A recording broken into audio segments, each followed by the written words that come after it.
부처와 계율, 그리고 직업.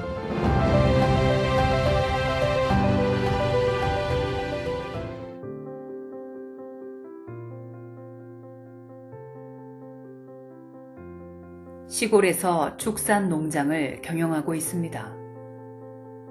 생활 여건상 우곡선원에 나가서 법문 듣고 마음 공부하기가 쉽지 않습니다. 불교는 육식을 금하는 것으로 알고 있는데 제가 축산업을 하고 있어 직업에 대한 회의감이 들기도 합니다. 불자로서 살생을 하지 말라는 계율을 생각하면 내 직업이 마치 죄를 짓는 것 같은 생각이 떠나질 않습니다. 이런 업은 무엇인지요?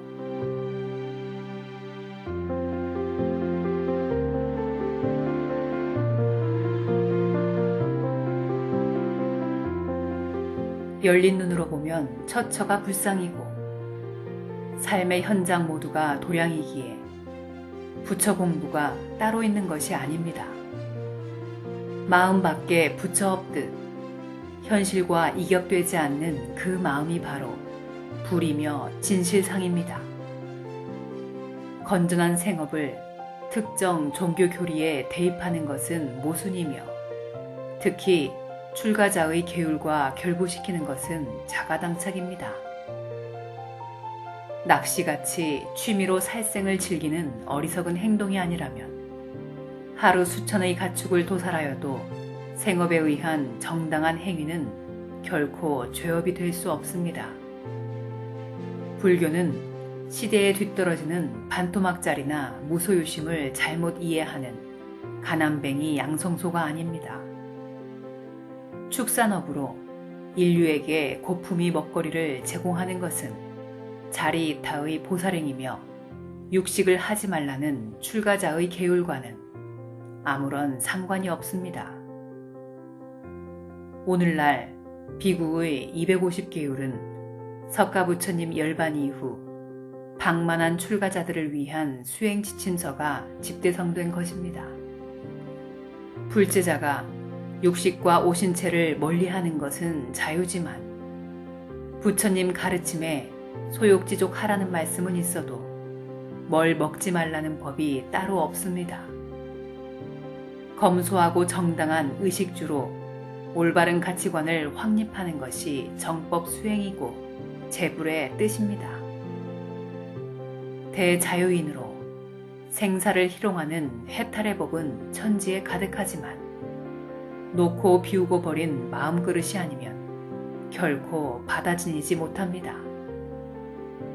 정법에 의한 불도는 말법세상 종교관행을 맹목적으로 답습하는 것이 아니라 무심지혜를 증득하여 천지만물 일체처에 걸림없는 원만보살이 될 수 있느냐에 주안점을 두고 있습니다.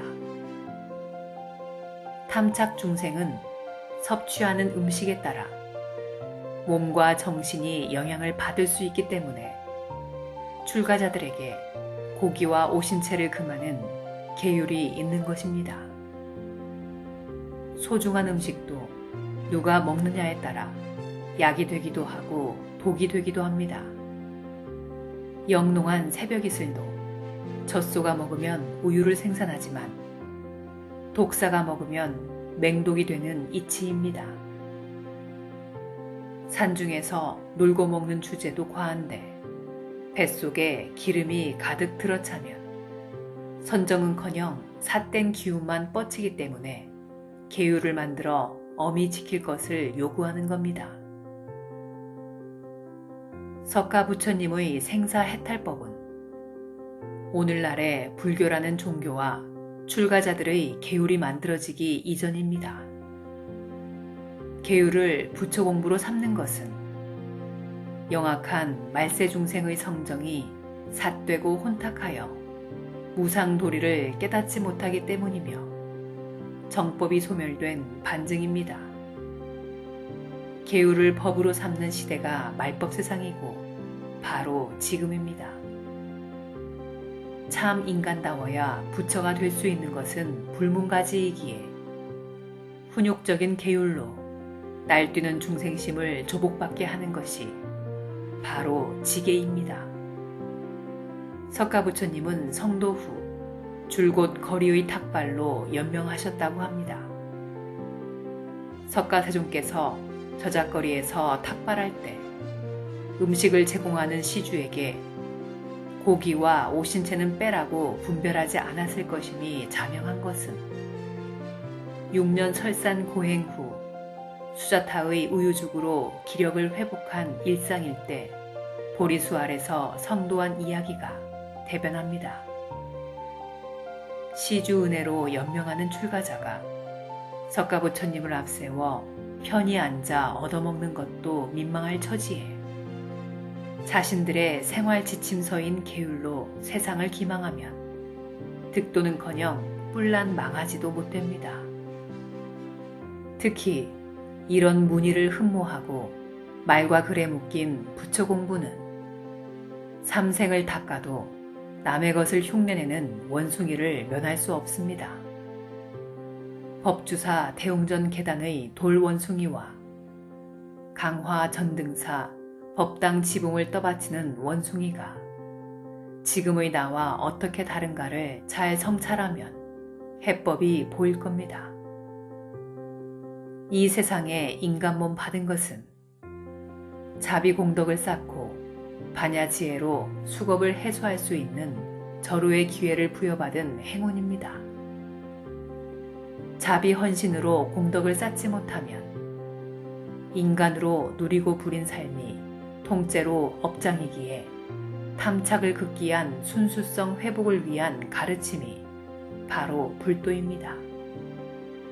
부처를 육아의 도덕군자에 빗대는 것은 생사에 걸림없는 대자유인의 삶, 해탈 성불에 대한 모독입니다.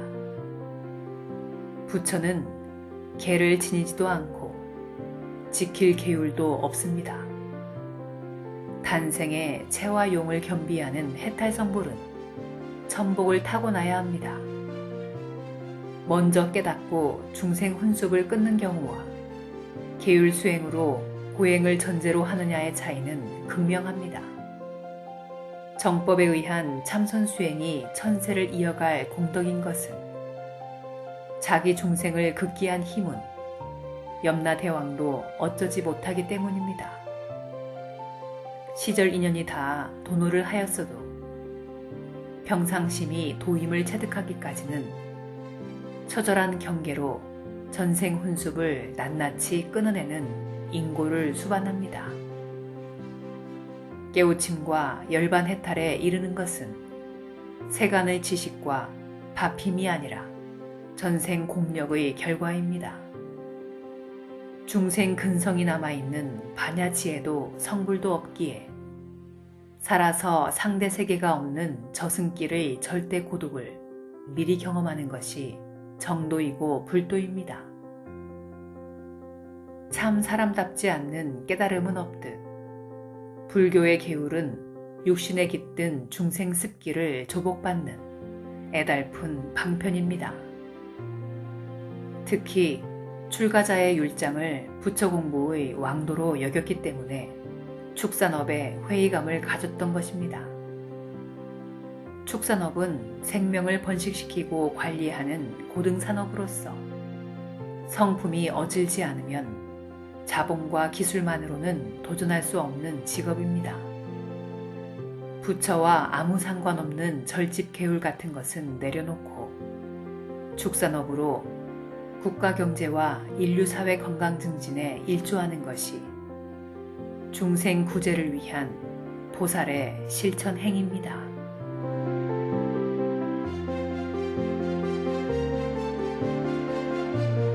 구독과 좋아요, 알림 설정은 콘텐츠 제작에 큰 힘이 됩니다.